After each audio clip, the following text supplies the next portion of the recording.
Hey everyone. Thank you so much for registering and joining us for this webinar. So as noted in Slack, this webinar will be covering what's new in Qumulo Core over the last 3 quarters. Joe and Phil are here to walk us through all of the fun stuff we've released. And if you have any questions, please feel free to click on that Q&A button and post those there and we'll get you answered. And then also at the end, we will have some time for Q&A as well. So thanks again. And Joe and Phil, go ahead and kick it off. Cool. All right. So I'm Joe Costa, Solutions Architect in Qumulo. And I'm Phil Pereira, Senior Customer Success Engineer at Qumulo. So we probably chatted to most of you guys at some time or another on Slack. For sure, you guys have talked to Phil. He's on Slack all the time. So this is a new thing that we want to do. We're going to cover the format of this original one here is going to be a little bit different because we're covering 3 Qumulo quarterly updates. Future versions of this webinar is going to cover the last 2, but because we haven't done this before, we're going to cover the last 3 here. So, and we're going into what is new between all these versions and some new features you might have missed out on, or if you're on the fence still about upgrading, maybe watching this might give you the drive to go ahead and get up to a more current version. So cool, let's get started. So we will be covering what's new and improved in the last quarterly updates from 6.0.0 to 6.1.0 and 6.2.0. We just missed on being able to cover the next quarterly update that's coming out, but that's not out yet. So we'll do another one and that one comes up. Cool. So 6.0.0.2 is a container-only instant upgrade if you're starting at 5.3.1 and above, but it will be a platform upgrade from anyone running 5.3.0 and below.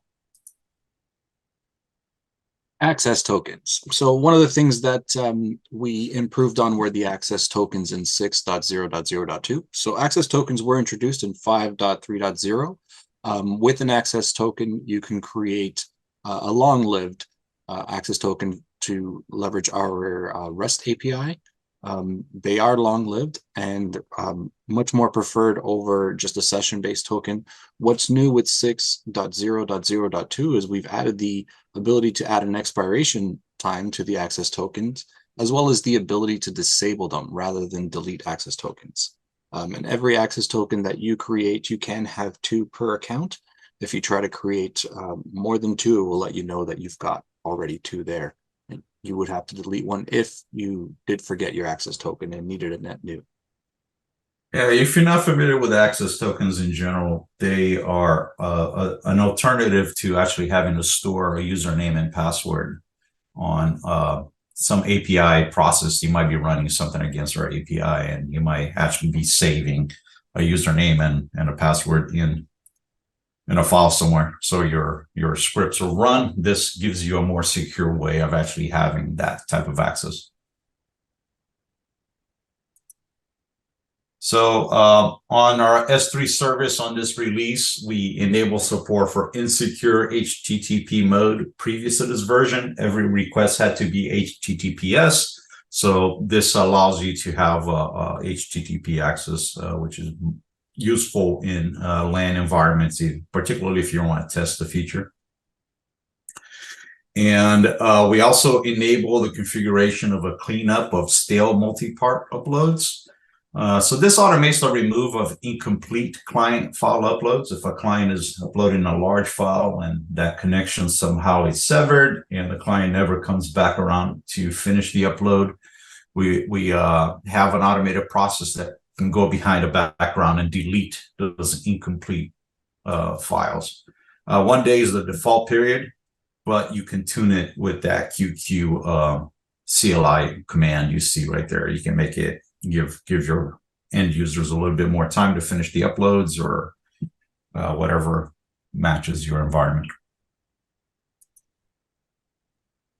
In our SMB protocol, so we did fix an issue that was limiting the prefetching for server-side copy, also known as SMB offload data transfer operations. This fix also improves the performance for all of our server-side copy operations. One thing to note here is server-side copies are initiated requested by the clients. And you could see this if you connect to a share with let's say your Windows File Explorer. You're connected into a share and you either copy or try to move a file from one directory to another within the same share and session. Rather than the file data coming down to the client and then getting sent back up to the Qumulo, it will request a server-side copy in which the Qumulo will actually run that operation in the background. It's faster, and as you see the progress going through on your Windows File Explorer in this example, you'll only be receiving updates as opposed to the actual packets of the file. So the status that you get as the speed goes across the bar and transfer goes from 0 to 100% complete is just informational packets when you're leveraging server-side copy. Yeah, so it's important distinction here that the whole process of server-side copy over SMB is something that the client itself has to request. It's not automatically triggered. So in particular, you would notice that Linux SMB clients don't always trigger this action. It's not something that's normally done by Linux clients, but it's something that's frequently done by Mac and Windows clients. So on the NFS 4.1 protocol, we released the support for KRB5i Kerberos authentication, which is packet integrity with checksuming. So every single packet in the traffic stream between the client and the server is checksummed. And now with this release, we support every Kerberos authentication type. So regular KRB5, 5i with integrity, and then 5P, which is encryption on the wire. And we also improved the NFS 4.1 write combining. So we basically combine the writes at a higher protocol before we send it down the stack, which greatly improves write performance for 4.1. And with this release, now you can expect 4.1 write operations to be the same performance as NFSv4.1 write operations, which is a good thing. Network multi-tenancy. So we made some improvements to our network multi-tenancy. We added the ability to isolate Qumulo networks and tenants to respond to REST API and QQ-CLI calls, as well as adding SSH and replication to the tenant management. Prior to this, multi-tenancy was really protocol-based, so you could isolate your management and then your NFS and SMB traffic into your various tenants. Now it's all broken up where you can have your NFS, SMB, Web UI, CLI, and API, as well as SSH and replication, all operating under different tenants if you choose to do so. One of the things to keep in mind with the Qumulo product is we still have a single gateway on the cluster. So if you're trying to leverage multi-tenancy outside of VLANs that are designated for those tenants, you will have to configure some static routing, and the customer success team is more than willing to help you set those up. An example of this is if you have a VLAN 1 that has a gateway for your SMB traffic and your client lives on, let's say, VLAN 100. In order to effectively communicate with the SMB tenant on VLAN 1, we would need to add some routing on the cluster.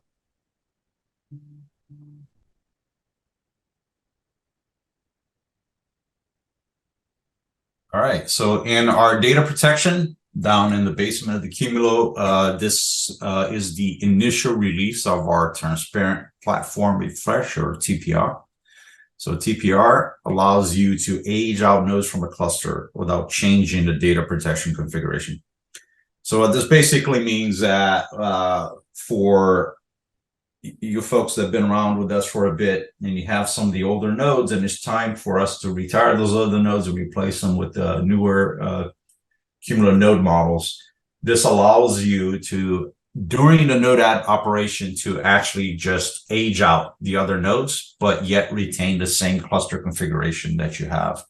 So this is a process that will be guided by customer success to make sure that everything goes according to plan. So you can, it's time to add new nodes, You just go ahead and age out those other nodes and replace them with brand new Qumulo node models. Software upgrades in Qumulo 6.0.0.2 and higher. So once you upgrade your cluster to 6.0.0.2, going forward after that, you will be able to have multiple concurrent node reboots on platform upgrades. Up until 6.0.0.2, whenever you issued a platform upgrade, you were limited to one node being rebooted at a time. But once you're on 6.0.0.2 and higher, we now support the ability to reboot multiple nodes equivalent to your max node failures in your protection for the cluster. So if you have a cluster that is 2-node protection, you can verify that with QQ protection _status_ get command. We'll be able to reboot 2 nodes at a time, which will obviously decrease the time it takes to run a platform upgrade if you're choosing the rolling reboot option. And we support up to 4 nodes in concurrent reboot. Cool. Yeah, so you guys with your 100+ node clusters, you can really see the benefit of this new upgrade system. So in audit logging, our audit log stream is now also available in JSON format. So the default is to output CSV, but for some environments, perhaps JSON might make more sense. So you can actually just change the way the syslog is output with that command right there you see on the screen. There will be some extra functionality added to this on the new release that we will talk about in this presentation here, but this might be interesting for those that want the audit logs to be output in a different format in a CSV. And for our cloud clusters or Qumulo in AWS, the ability to create multi-availability zone clusters is possible now. So basically, you can spread a Qumulo cluster across 4 or more availability zones. So you can have 1 node per AZ. This way, if you have an outage of a single AZ, you won't take the entire cluster down. So you're geographically distributing the cluster across these multiple availability zones. There's obviously some performance implications of that because the inter-node traffic has to traverse the connections between these different data centers. But it's going to be a pretty good option for someone that is looking for that extra level of reliability on their cloud clusters. For deploying a cluster this way, you do have to use our Terraform script. So you would need to contact our cloud support team for more details. Now we're going to go talk about 6.1.0. This is a container-only upgrade if you're coming from 6.02, but it would be a platform upgrade if you're coming from 6.01 and below. I'll give you this one, Phil. How about it? Data protection. So we made some enhancements to our adaptive data protection. You can now change your cluster's fault tolerance and storage efficiency when adding nodes. This can be combined with your transparent platform refresh as well to replace older nodes. This whole process is typically guided by our customer success or professional services team when you do purchase a net new node and you want to leverage these features. So changing your cluster's fault tolerance is going back to the 6.0.0.2 note, you would increase your fault tolerance from 1 node up to 2 node with the adaptive data protection, as well as changing your erasure coding. So if you started off with a 4-node cluster, let's say in a 6.4 erasure coding, and you've purchased nodes along the way, you're now up to, let's say, a 10-node cluster. Your striping at erasure coding 6.4 is not as efficient as maybe going up to a different erasure coding. So with the adaptive data protection here, we can do re-encode all the data to a new erasure coding, and in some cases get an additional 100+ terabytes of extra capacity added to your cluster just because the new stripe width is a lot more efficient for the number of nodes and disks that you would now have in your cluster. Yeah, I think of quite a few of you have already gone through this process, but if you have any questions, anyone in our CS team or your sales rep can definitely talk you through what's possible as a future scenario if you were to add more nodes to your cluster. On the SMB protocol, we've made quite a few changes to SMB change notify. Now, SMB change notify is a feature of the SMB protocol where a SMB client can request the server basically tell me what's new in this directory. So instead of you actually having to reload the entire directory, the server can keep track of what the changes that have happened in this directory and then inform the client of those changes. It's a very common feature in Windows servers and a handful of other NAS systems. But we've made quite a few changes to our change notify mechanism where we introduce support for recursion, where a client can request, in theory, at the top of the root of the file system, ask for all the changes that have ever happened to this file system, including, however far down the tree. But we reduce the memory overhead and remove directory size limitations. Reduce latency for sending these notifications, which basically now means that they're near instantaneous. Reduce the overall performance impact of requesting and receiving these notifications. And we eliminated the possibility of missed events. So right now, the system will now send all requested notifications, including any redundant ones without exception. So as soon as we see the changes, we send you the changes. Basically means that SMB change notify and Qumulo is now good enough for audit if that is the functionality that's the use you want to make of change notify. And very excitingly, yet we don't this kind of really cool feature that we should talk a little bit more about was that we added the support for streaming these changes over the REST API. So you can actually set a watcher on a directory through either the QQ CLI or the REST API, and you can subscribe to the changes. And that means you don't necessarily have to use the SMB protocol to monitor your file system. So, for example, if you are an NFS only shop, you can now take advantage of this really high performance change notification mechanism by using the API or the CLI. This is really, really cool. Also, we introduced SMB multi-channel in our SMB protocol. So this enables, and this is enabled by default. So when a client with multiple NICs or receive side scaling enabled on the NICs makes an SMB connection, it can then request that the SMB connection enable multi-channel, which we now support by default. This will improve SMB performance in certain environments. If you imagine a workflow where you're trying to copy hundreds of tiny little files from an SMB share, over one single SMB channel, you'll get each file coming across one at a time. But with multi-channel, we'll be able to multiplicate the transfer and increase the speed. A lot of times, in some cases, we've seen X3, X5 times, depending on the workflow. It's very environmental dependent.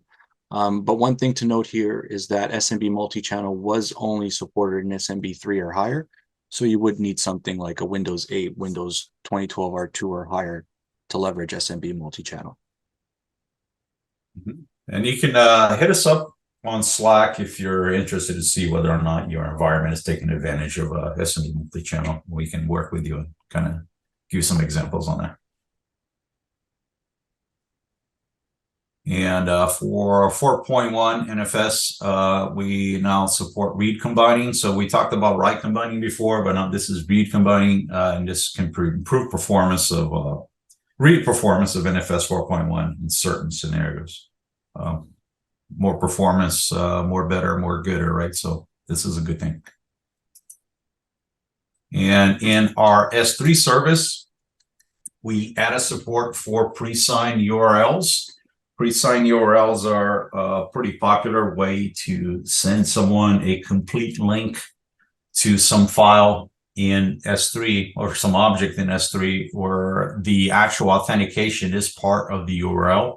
So you can send this pre-signed URL to someone can actually retrieve a file without having to authenticate, because the authentication is part of the URL. We also fixed the traversal rights required for creating a bucket. So previous to this point, we didn't really do the same thing that we do for SMB and NFS, meaning that your client connecting to the S3 bucket would have to have traversal rights up to the point where the bucket started. So we fixed that mistake, and now it behaves the same way as SMB and NFS, where wherever you create the bucket, this is where the access path rights evaluation starts. So you don't have to have traverse from the root up to whatever the bucket starts. Added S3 traffic to the web UI dashboard, so you can keep an eye on what the consumption of S3 traffic is. That's pretty cool. You can now create S3 access keys if you're using standalone LDAP, so it's not just the exclusive domain of Active Directory. And the list buckets S3 calls will now only return the buckets for which the user has access to. So previous to this, you would see every bucket, even the ones you wouldn't have access to, but now you only see the buckets you would have future access to. That both good things right there. Snapshot locking. So in 6.1.0.3, we had the ability to lock snapshots by using a QQ CLI command. We can lock them with 256-bit keys. Using this command will lock that snapshot in that it can never be deleted or modified, with the exception of extending its expiration time without first unlocking it. As most of you know, our snapshots are already immutable in the data, in that the data inside of a snapshot cannot be modified once it's created.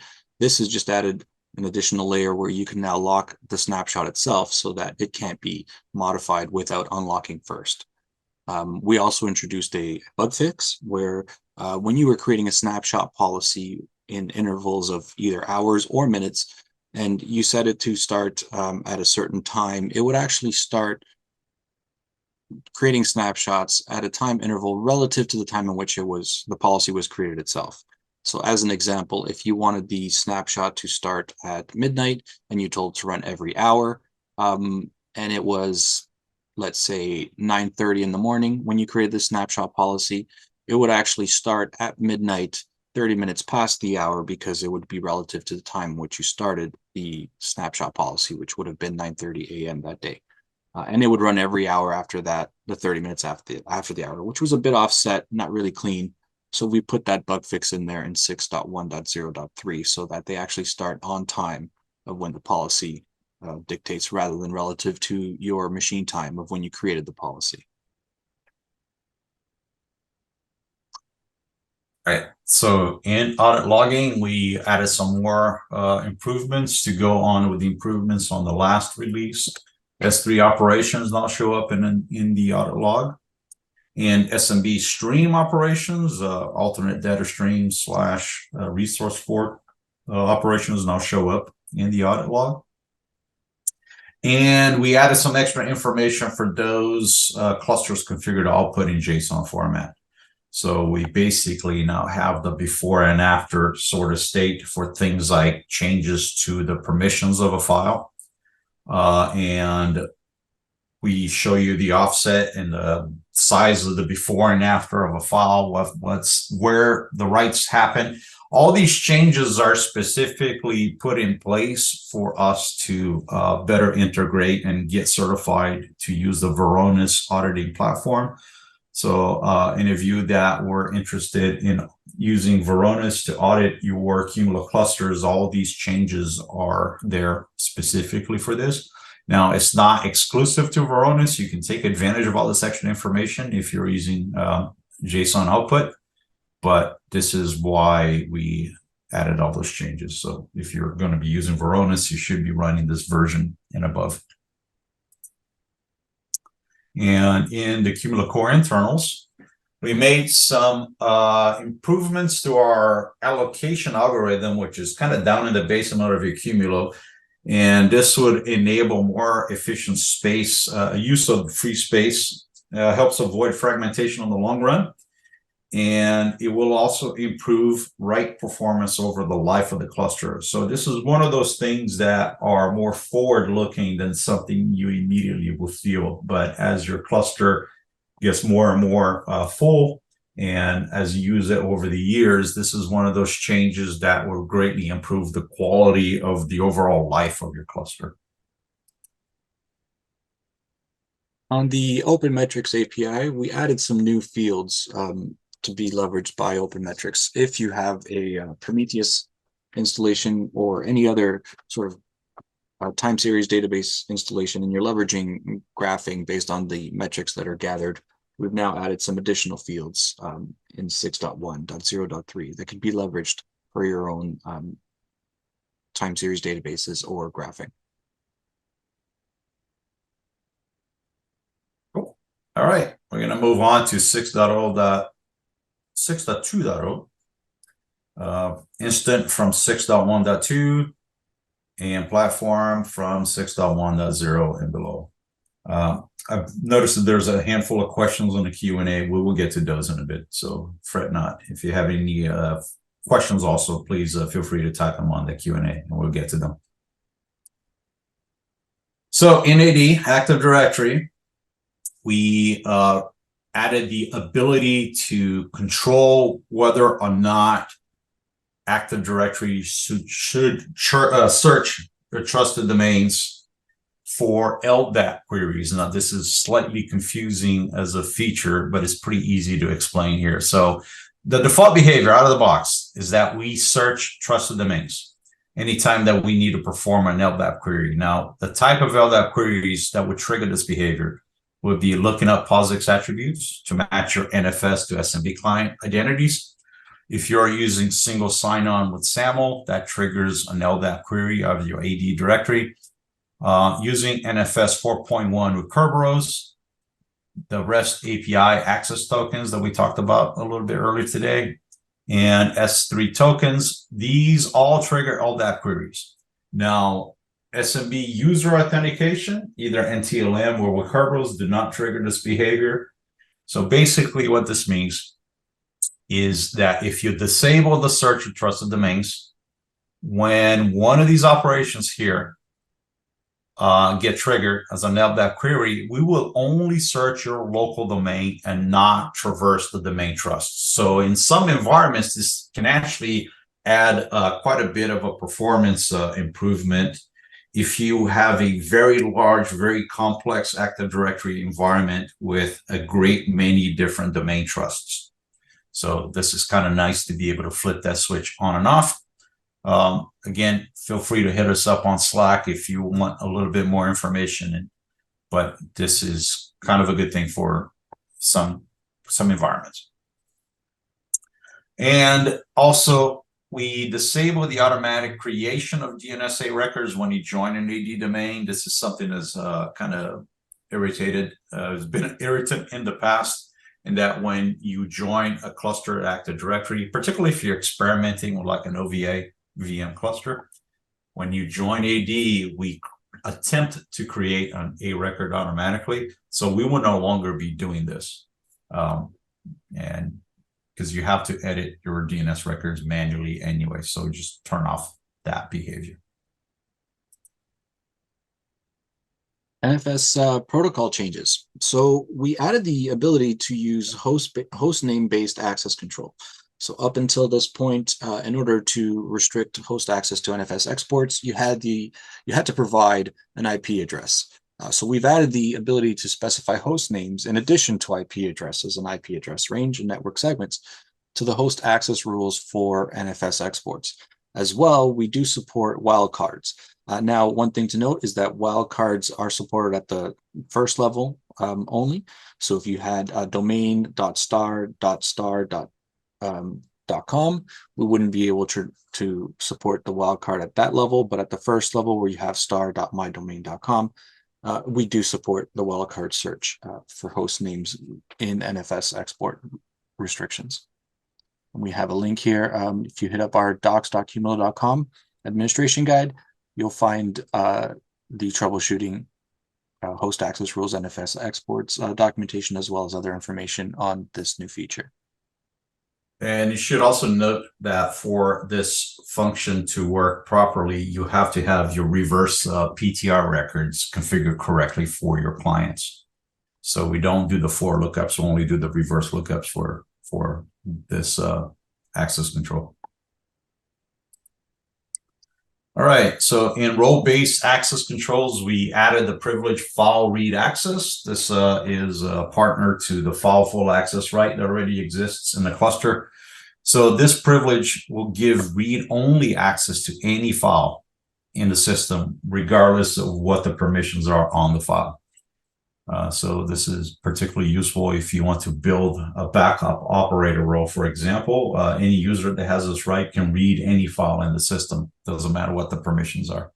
But it's obviously a safer privilege to give a user other than the file full access, which also would allow a user to delete files or write files. Any user that has this privilege, you are still subject to any SMB share permissions or NFS export restrictions. Now, interesting thing about this right is that it is useful to remember that our API and the QQ CLI, they still use the file permissions. So if you're building like a monitoring dashboard, for example, it would be useful to then give the process that is logging in this right, so that process can read all the metrics anywhere in the file system. So pretty cool addition to RBAC. In our S3 service, we added support for a couple of calls to unblock certain workflows out there, specifically get bucket ACL and get object ACL. We will return an empty list, so we're not fully supporting these calls, actually telling you what the bucket ACLs are, because we don't have bucket ACLs on our S3 implementation currently. So, but you get a valid result, which causes the third-party process to work as expected, but you just get an empty access list. And we added some S3 configuration functionality to the web UI. So if you pop up on into your sharing pane in the web UI, you'll see that now there's an S3 section joining SMB and NFS. So you can create buckets and all that through the web UI. Extending on our snapshot capability, we extended the ability in snapshot locking to also lock replication target relationships. So if you have a replication relationship and you're using either continuous replication or snapshot replication, or as well as snapshot with continuous replication, you now have the ability to also lock the snapshots on the target cluster. This is a great security feature in that you're not only able to lock the source, but now the target as well. So you can rest assured that your snapshots from replication are locked at both ends and cannot be unlocked, cannot be modified unless they're first unlocked with your access keys. We also added the ability to manage the snapshot logging via the web UI, which previously was strictly only CLI commands. And we also improved the performance of deleting snapshots. So prior to this version, it was a very serial operation when you deleted a snapshot, and sometimes could take a long time as it's dynamic operation. So if the cluster was very busy, it would slow down the snapshot deletes to ensure that clients have the priority on IO. And in the web UI, could seem like you're not reclaiming any space. Well, we've improved that performance in 6.2.0.1 and up. All right, down in the basement again, in our internals, we upgraded the Linux host. You might be aware that we used to use 1804 LTS. That has gone into life. So we jumped up to 2004 LTS, which is still officially supported until 2025. We're eventually going to go to 22 and so on and so forth as they are released. But right now we are running on 2004 LTS, kernel 5.15. We also have better page caching policy. So the page cache is a RAM in RAM data structure where We cache all the current read and write requests. We made some improvements to that page cache that should improve single stream write performance and also boost the cache retention and hit rate. So there's a higher likelihood that future requests could be actually hitting the information that is in RAM to expedite both read and write performance. So these are good changes to the system here. So this is the end of the presentation here, and take a look at our Q&A. So Russ has a question. Is there any recommendations around how much node redundancy you should have? I.e., for every X nodes you have, you should have Y number of node failures. There are recommendations. All the recommendations that we make as far as what erasure code is right to run, how many nodes you can tolerate, how many drive losses you can tolerate, they all are there to meet our internal mean time to data loss metrics that we consider acceptable.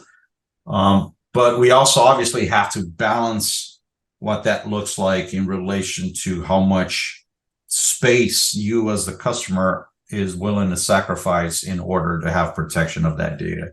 So there's a balance between how much space you're going to give to protect the data in the cluster versus how much space you actually need to put your own data. We can go over a number of different scenarios, but the recommendation is that if your cluster can support multiple node losses, that we consider it safe for that to be enabled. In other words, there is no real benefit at node add time for us not to change the fact that you can lose 2 nodes now versus 1 node. So that math that goes on behind the scenes is kind of calculated automatically, and as you add a node, we sort of give you that extra ability. Sometimes we have to trigger that manually, but in a lot of scenarios you actually end up gaining that extra ability to lose more nodes, and you might not even have been aware of it. But there is no hard and fast formula to follow. It really has to do with what the mean time to data loss metric for your cluster is, which is something that our engineering team calculates with Monte Carlo simulations that they can run on their end. And also with your business needs. For several of our customers, we just get a statement that says we must be able to lose X number of drives. We must be able to tolerate the loss of X number of nodes. So it's kind of a wishy-washy answer, but there's no really fixed, easy answer to this question, but we'll be glad to go into different scenarios. If you like, just hit us up on Slack and we'll walk through the calculator for you. For sure, we could always link up your account team as well if you have any additional queries. And Moran has a question. Any plans to add a scheduler to S3 so you can schedule replication to S3? So shift to S3 from the GUI. It's on the backlog. I'm not quite sure if anyone's working on that right now. I don't believe it is, but by all means, hit up your CSM. And if you're interested, anyone in this call is interested, feel free to hit us up with whatever it is that you're interested in. So your voice is added to the backlog, so we know that you guys are interested and we should release some feature or other. Are there any plans to fully implement S3 bucket ACLs, asked by Travis? Currently there is not.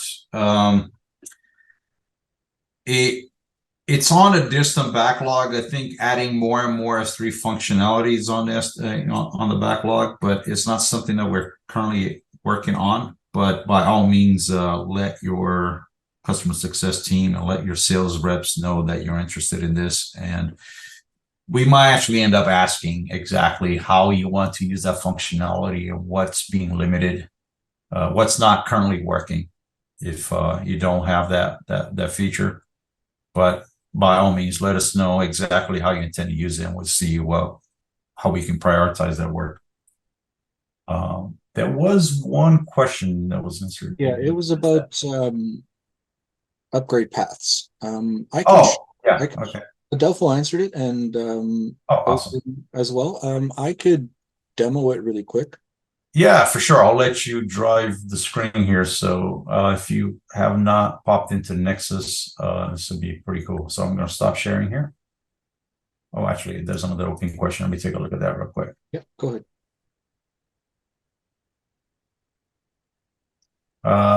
Can we modify the snapshot policy from the GUI? Maybe you can demo that too, Phil, at the same time. Sure.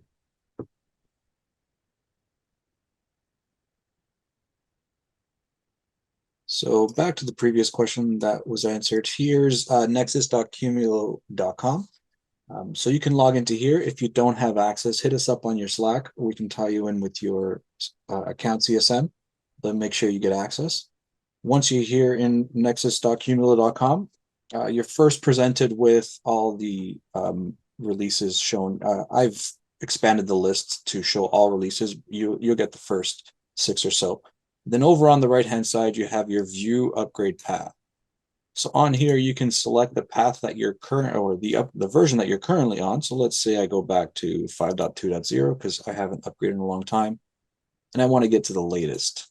So that'll be 6.2.1.1. Click view upgrade path, and you get your steps in order, as well as whether or not they're an instant upgrade or a platform upgrade. So you can plan accordingly.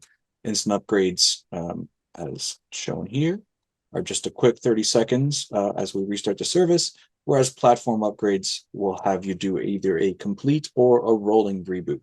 So in my example here, I'd first run an instant upgrade to 5.3.0, and I've got my download button, as well as my quarterly release notes and independent release notes that I can review.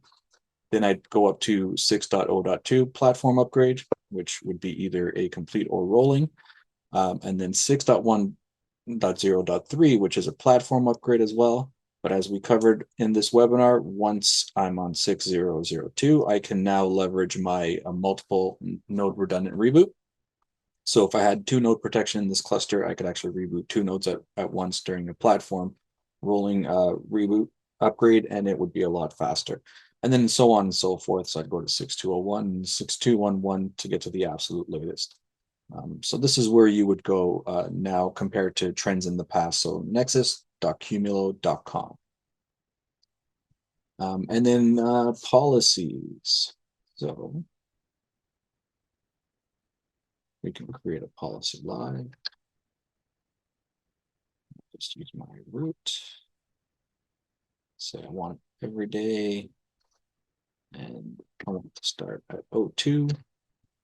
And this is, again, since I'm on the latest version here, I've got the fix in where starting at 02, we'll actually have it start at every hour on the hour, as opposed to 46 minutes past the hour from 2 a.m. So once I've got a snapshot policy, you can go over to the actions and you can edit your policy. And here I can tweak it. So let's say I mistakenly selected every day. I really just want Mondays, Wednesdays, and Fridays. And I didn't want it to start at 2 because if I run it at 2, it maybe collides with the backup job. So I want to set it to start at 5. And oh, I forgot to set an expiration date. So these snapshot policies would live forever. Let's set it to just 10 days. And then you can save it. And that's how you would modify your snapshot policy in the web UI.